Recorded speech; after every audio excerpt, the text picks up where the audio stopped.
There's one symptom I have all the time that I just don't want to like minimize ever, and I need to remember to always mention this to my doctors because I can't pinpoint when it started. I think it used to just be sometimes, and now it's like it really is.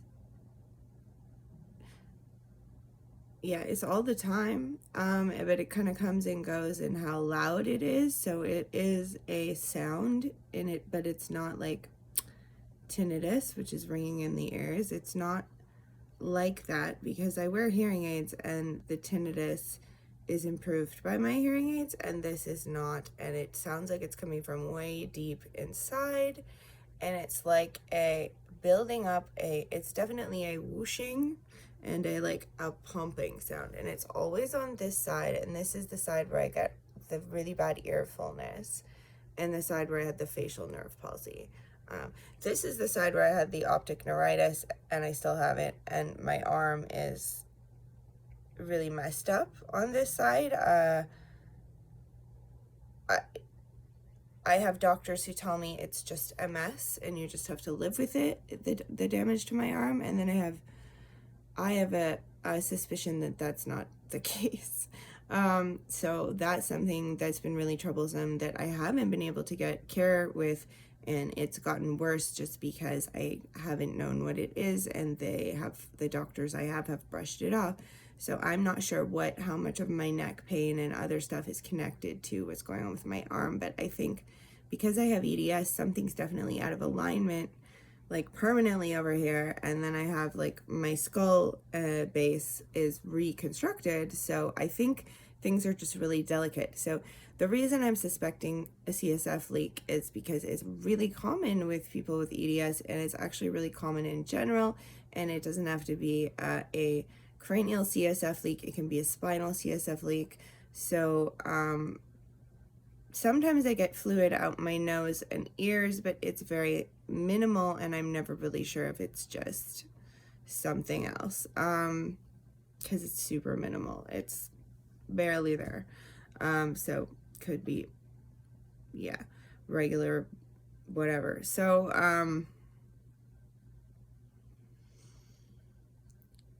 yeah, my headache's really bad right over this eye right now. And like when I move my head, it just feels like my brain is like inside of a bucket or something, and my brain is like moving around inside the bucket. Like, I don't know how to explain this. I'm having a lot of weird symptoms. The reason I'm not leaving the house much is because the last few times I've tried to leave the house, it's started this whole cascade of like, so I can leave the house, but if I'm not super, super careful and I don't pace myself and be very, very careful about exerting myself, it seems like I will trigger this whole thing again where I can't open the curtains. I need to lay down all the time. I feel sick.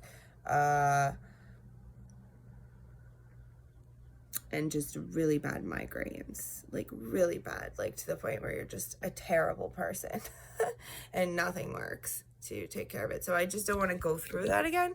So that's why I've been taking it easy too, just for the past few weeks. Well, it's not even like been an option because I've been so sick. So for maybe like 2 or 3 days now, I've been starting to feel like I'm on an upswing for now, but I don't want to jinx it because, and this is why, again, I'm thinking it's a CSF leak now that somebody suggested it to me, and then I looked into it and I'm like, oh, because yes, they say I have MS, they say I have EDS, right? It looks like I do have MS. Maybe I do, maybe I don't know. I've had surgery to that part of my skull and that part of my brain where, it's all around the same area where I have all the lesions and stuff. Like the large lesions are all around the middle part of my brain. So that's where they didn't open the dura. So the dura is the covering that surrounds your brain and protects it. And that's the blood-brain barrier, the dura as well. So it protects your brain from the rest of your body. If that makes sense. Anyway, because once a bacteria or something gets into your brain, it's dangerous, but if you can keep it from getting to your brain. So there's a reason why you have a dura. So when I had surgery, they didn't open my dura. So the fact that I have white matter changes after surgery, it doesn't really... So yeah, I haven't had enough scans, and that's OHIP's fault, and that's because of the pandemic. That's because I had an MRI booked, and then the MRI clinic shut down, and then nobody rebooked it. And my I don't have a neurologist. What I have is an MS specialized neurologist, and that person, I feel like they're just trying to shake me off right now, which is terrible. But I don't get on well with them anyway, that doctor. So that is someone who should be ordering my MRIs and making sure I get regular MRIs, though. So I could call them and get one out of them, an MRI order maybe, but I'd have to make an appointment with the dreaded MS neurologist who's going to shake her finger at me for stopping my meds, even though they were hurting me.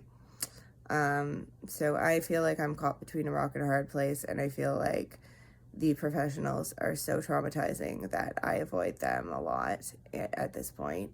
And to the point where I have a naturopathic medicine doctor now who's telling me not to go into the system, the mainstream, if I can avoid it, which I agree with, but sometimes I can't avoid it. So that is one person on my side, but as far as her realm and her expertise, it's in, infections, chronic infections, and toxins. And so, but she's aware of EDS, and she knows that when you have EDS, you're more susceptible to getting pretty much anything. So I think that's what some people don't understand about EDS. It's a connective tissue disorder you're born with, and it just makes you predisposed to different things. So it's environmental and it's genetic. So it's genetic, though. So in terms of my healing, I'm working with this specific body type. So it's perhaps a little different than it is for some people. Anyway, thank you. I just wanted to honestly just hop on here and talk about the whooshing sound that's very persistent on this side, and that it's worse when I'm having migraines. And right now it's just kind of annoying, and I could put on hearing aids and put on Bluetooth and kind of sort of tune it out, just distract myself. And I think that's what I've been doing, because when you don't have a condition that doctors understand, you do start to avoid doctors, and you do start to just, well, I don't know what that is, so I'll just see if I can live with it. So what happened here is a lot of stuff I thought I could live with has built up into a culminating thing, and then I'm not sure what triggered this. I've had several little car accidents, minor car accidents. I've been driving for some of them, and other times I've just been the unlucky passenger. That's happened to me 5 times since my surgery. So that's something that could have contributed to things starting to act up again. And then also, there's just been many things that could have started this. But then again, I don't know why I have brain lesions either. And I'm not happy with them just saying, oh, you got MS, and we don't know what EDS is, but here, take these MS drugs. They were supposed to be the bottom tier drugs, kind of they give them to people with comorbid conditions, so other conditions. They give them to people who are hesitant. They really pressure you, and then if you can't pick something, they do convince you to take glutarin or acetate, I swear. I mean, I felt pressured, and it left big gouges in my legs, and it made my hair fall out, and it made me just really psychologically not good. I don't know, I maybe go into this some other time, but I can't take the MS meds, and I don't feel supported by anyone in not doing that. And so I need to know whether or not my MS is a misdiagnosis, because if you look into what MS is, it's a diagnosis of exclusion. So should it ever have been diagnosed for someone who has other possible explanations for brain lesions, white matter changes, and inflammation markers in their spinal fluid. So those are the two things they found. I had one MRI where they saw white matter changes and one spinal tap where they saw oligoclonal bands, which means I just had inflammation at some point and it shows in my spinal fluid. It's pretty vague finding, and I got all clear on the visual evoked potential test, which is another test so they did like 3 MS tests for me, and I got 2 out of 3, and there they were like, "Oh, we're satisfied, so take these things, you have to." And it sucks. It's like they pressure you so much to take the meds, and they don't give you an option of looking into it more and finding out if this is really what it is.